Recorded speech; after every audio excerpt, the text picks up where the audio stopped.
Olá, bem-vindo ao Ouse Saber Podcast, uma iniciativa do curso de Filosofia da Universidade de Passo Fundo, construído e pensado pelo projeto de extensão Arqué com o objetivo de popularizar e descomplicar o pensamento filosófico, por meio da discussão de temas de interesse geral. Nossos episódios são gravados nos estúdios da Faculdade de Artes e Comunicação do Campus 1 da Universidade de Passo Fundo. O programa funcionará do seguinte formato: definiremos um tema específico para cada episódio e teremos convidados para nos ajudar na problematização. Eu sou o Tatiel Zarte e o tema de hoje será felicidade.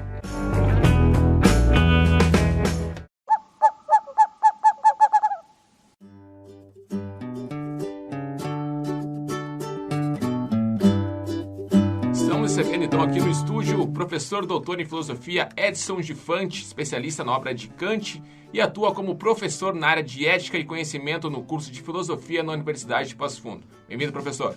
Obrigado. Vamos falar sobre a felicidade, então, algo que é recorrente, todo mundo pensa um pouco sobre isso em algum momento da vida. Então, para começar, o que é felicidade? O que é ser feliz? É uma questão difícil de nós falarmos de uma maneira bem objetiva o que é a felicidade. Por quê? A felicidade, de certa forma, diz respeito a cada um. Cada um de nós, de certa forma, vai ser feliz a seu modo a partir de determinados objetos que lhe trazem satisfação. Mais ou menos nesse sentido, dá para a gente tentar responder um pouquinho a tua colocação.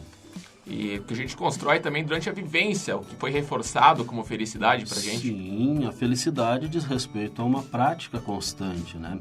Por isso que é um conceito que desde os primórdios, os clássicos da filosofia, se nós pensarmos no Aristóteles, há 2.500 anos atrás, até hoje, a felicidade é um tema recorrente sempre que nós pensarmos na ética, né? Porque diz respeito ao nosso fazer ou deixar de fazer, diz respeito a uma prática constante. Nesse sentido... Para pensar sobre a vida, o homem em algum momento pensa sobre felicidade. Artistas, músicos, filósofos sempre relacionam a felicidade às suas obras, às suas vidas. Então, esse ideal de felicidade, como ele funciona? Essa colocação que tu fizeste, eu acho que é perfeita, porque todos nós precisamos de nos realizar de alguma forma, né? E aí entra a questão, o artista, o escritor, ou seja, a sua obra-prima, aquilo ali de certa forma vai lhe trazer realização pessoal. E claro que aí entra a felicidade, né, enquanto que está associado diretamente ao prazer e ao desprazer, né? E nesse sentido, a felicidade ela é um ideal, né? O Kant vai dizer um ideal da nossa imaginação, ou seja, vinculado ao prazer e desprazer, né? Mas todos nós temos esse ideal de felicidade e a nossa vida nós pararíamos se nós não tivéssemos esse arquétipo, segundo Aristóteles, ou esse ideal, segundo Kant, né, de felicidade, ou seja, uma busca constante, mas que se faz na prática, porque também não podemos negar que existem momentos de felicidade, né? Ou seja, nós somos felizes, mas a felicidade plena, aí já é uma outra questão, né? A felicidade plena vai entrar nessa perspectiva mais de arquétipo ou no ideal, né? Essa nossa questão das interpretações da felicidade, ela também não pode ser imposta nas vidas de outras pessoas. Às vezes a gente entende algo como felicidade, quer ensinar as pessoas a serem felizes, e isso é impossível. É impossível.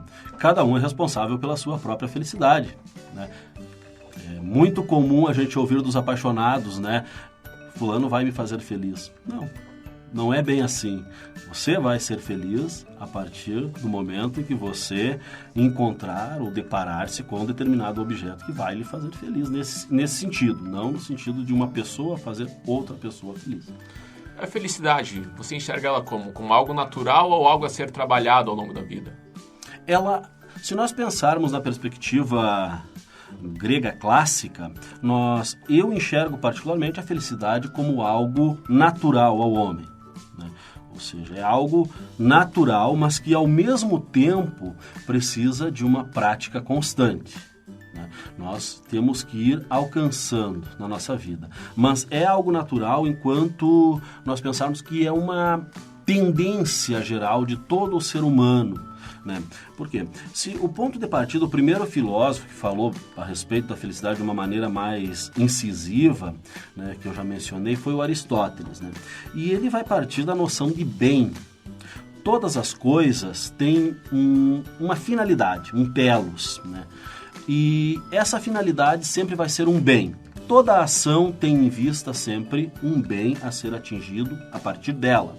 Mas daí o Aristóteles faz a seguinte reflexão: ao ser humano, né, racional, né, deve também existir um bem que seja próprio a esse homem e que de certa forma acabe englobando todos os demais bens. E ele chega à resposta que vai ser a felicidade, né? Ou seja, é possível. Só que aí temos um outro problema também, né? Existe o ideal de felicidade, ela é natural ao ser humano enquanto bem, o fim último do ser humano, só que nós não conseguimos satisfazer todos aqueles bens que buscamos na nossa vida. Você pode estar feliz por uma coisa, mas tem outra coisa que está lhe incomodando na sua mente agora, talvez um problema de ordem familiar ou algo semelhante, que não deixa nunca você ficar, digamos que, plenamente feliz. Essa seria a ideia. E essa insatisfação é necessária também para movimentar a gente até na busca da felicidade. Claro. Caso contrário, nós ficaríamos estagnados, né? Ficaríamos acomodados. Pensar sobre a felicidade é algo que talvez algumas pessoas evitem para não ficarem tristes, ironicamente, por conta do trabalho, focam suas vidas nos finais de semana para não pensarem bebendo, vivendo a sua vida de uma forma que não tem que ter um pensamento crítico sobre o que estão fazendo sobre suas vidas. Até pela questão do trabalho e a rotina, e como as tradições filosóficas associam a felicidade aos bens materiais. Porque também é necessário você trabalhar e ter dinheiro, mas é também necessário você compreender como trazer a felicidade e fazer esse equilíbrio entre as duas coisas. Claro, é bem comum, nós vivemos uma sociedade de consumo na atualidade, né? É bem comum as pessoas associarem a felicidade aos bens materiais, né? Seja o carro, uma roupa, um sapato, né? Dinheiro mesmo, né? Mas claro que é bem mais... Nós podemos pensar, temos que cuidar disso aí também, por quê? Porque é mais fácil você ter felicidade quando você tem todas as suas necessidades econômicas supridas, né? Mas temos que pensar a felicidade como o fim último, né? E os bens intermediários, o dinheiro é apenas um bem intermediário. Essa seria a ideia que auxilia para você chegar, digamos que à felicidade ou uma satisfação maior. Mas de nada adianta nós pensarmos, eu tenho muita coisa em termos de bens materiais, em termos financeiros, mas eu tenho a minha saúde debilitada. Não há dinheiro que pague isso. Ou então eu tenho um problema de ordem familiar que eu não consigo resolver e mesmo assim eu tenho muito dinheiro, muitos bens materiais. Então é um problema, você jamais vai conseguir ser uma pessoa satisfeita. Agora voltando para uma visão um pouco mais pessoal sua, uma curiosidade minha referente ao assunto. Essa onda que está acontecendo agora de coach, de livros de autoajuda, vendendo uma fórmula da felicidade, como você vê isso? Porque é um projeto que é massivo, enlatado e vendido para as pessoas como se existisse uma fórmula de atingir a felicidade. Como você vê isso?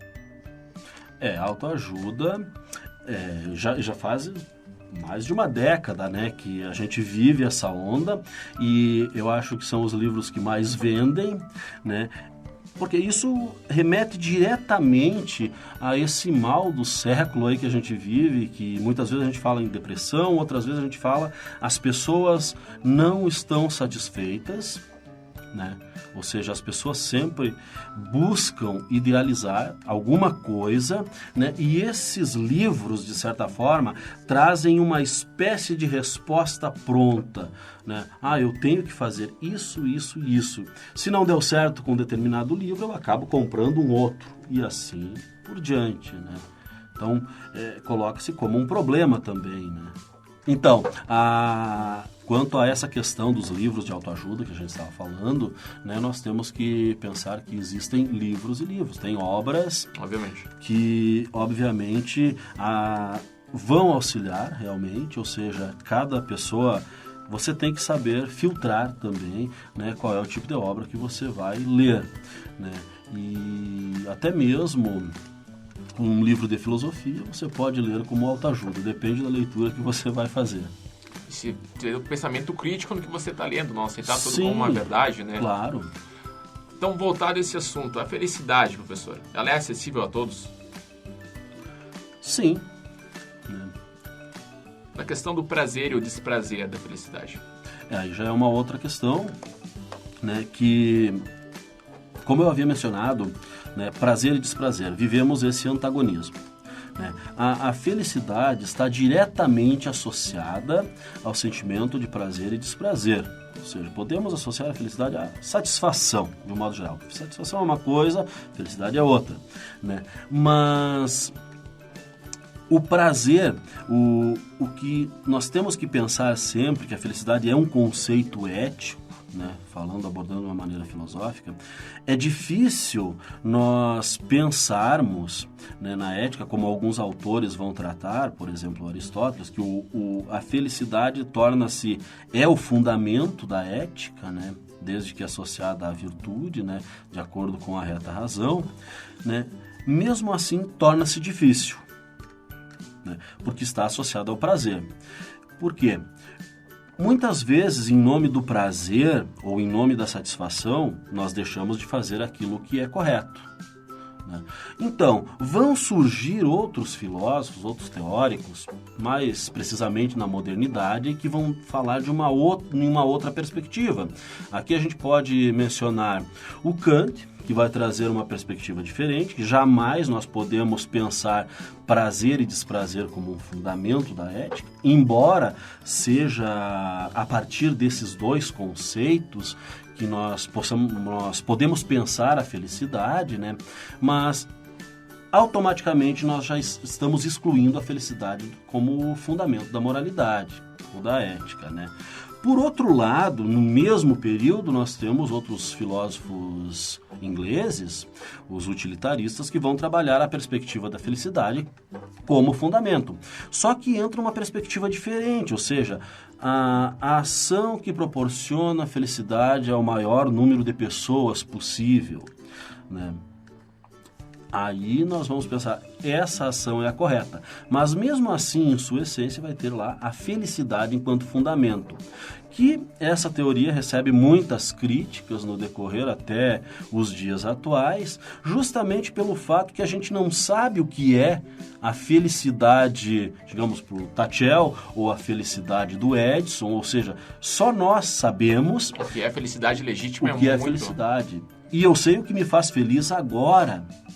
Eu não sei o que vai me fazer feliz amanhã ou daqui a 2 horas. Então é um conceito muito tênue para nós pensarmos em fundamentar a nossa vida, o nosso agir a partir dela.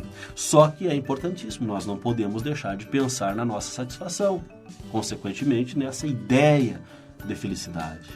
Felicidade nem sempre é algo consciente também, é algo que acontece na sua vida e você constrói uma interpretação que aquilo te faz feliz, mas talvez você não sabia. Isso é algo que a gente escuta muito conversando com pessoas de mais idade, que elas têm saudosismo de falar, naquele tempo eu era feliz, eu não sabia, porque não pensavam sobre o que estavam vivendo de verdade, né? Sim. Por conta do utilitarismo, trabalho, rotina, e só agora conseguiam olhar para trás e ver que aquelas coisas realmente traziam prazer. Sim. Professor, então, alguma consideração final para quem está ouvindo a gente? A consideração que eu faria agora, né, seria uma pergunta direta a você, Tatiel. Né?